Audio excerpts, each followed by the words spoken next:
แต่ทีนี้ความพิเศษของน้ำที่สกอตแลนด์เนี่ยมันพิเศษยังไงคือมันพิเศษตรงที่ว่าสวัสดีค่ะทุกคนวันนี้นะคะอยากจะพาทุกคนมาดื่มน้ำที่สกอตแลนด์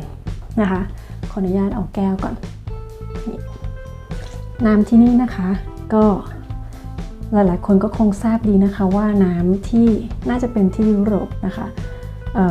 ก็จะดื่มจากก๊อกนะคะก๊อกน้ำที่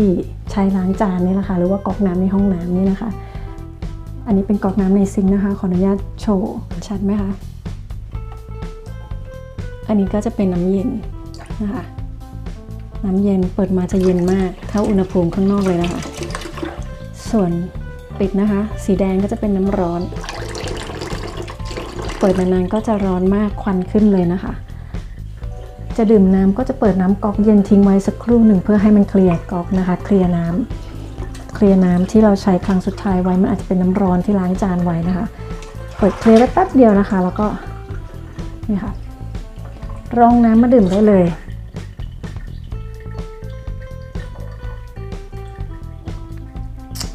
ชื่นใจมากค่ะ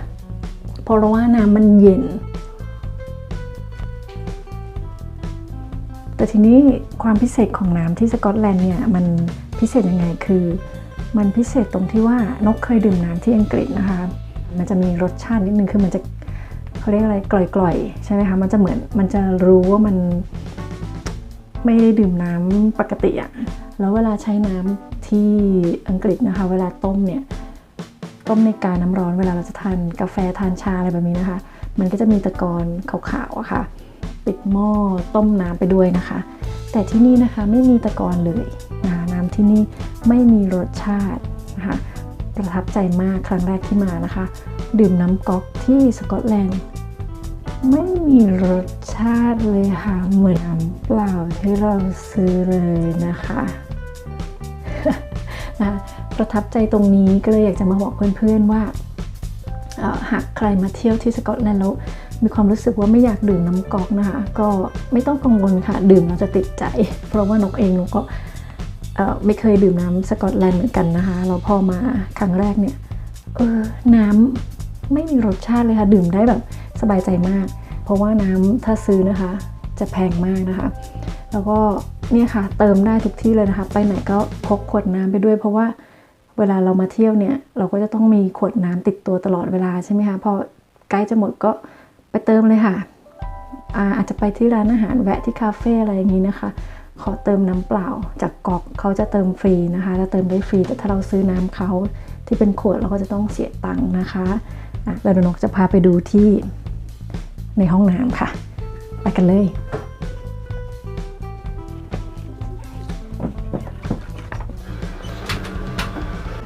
นี่นะคะ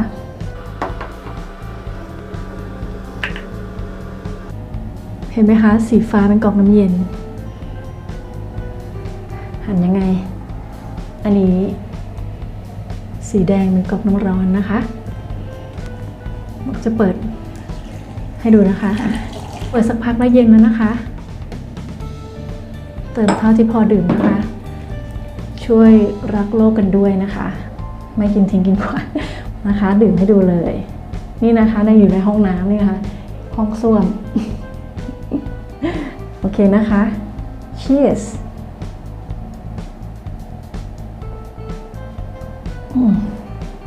ชื่นใจค่ะไม่มีรสไม่มีกลิ่นไม่มีสีดื่มหมดแล้วนะคะอันนี้มารีวิวน้ำดื่มที่สกอตแลนด์เช็คๆนะคะเราในฐานะคนไทยเนี่ยพอเวลาเรามาเที่ยวประเทศอื่นที่เขามีวัฒนธรรมที่ไม่เหมือนกับเราเนี่ยเราก็อาจจะรู้สึกอึดอัดนิดนึงเวลาที่ไปเที่ยวต่างบ้านต่างเมืองใช่ไหมคะอันนี้เราก็เลยจะมาแนะนำว่าไม่ต้องเป็นห่วงนะคะถ้ามาที่สกอตแลนด์ก็คือน้ำดื่มสะอาด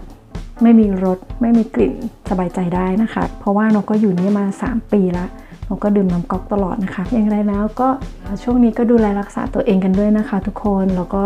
เวลาเหตุการณ์นี้ดีขึ้นเมื่อไหร่เรามาเที่ยวสกอตแลนด์ก็ลองมาชิมน้ำสกอตแลนด์ดูนะคะอร่อยมากค่ะวันนี้นกลาไปก่อนค่ะสวัสดีค่ะ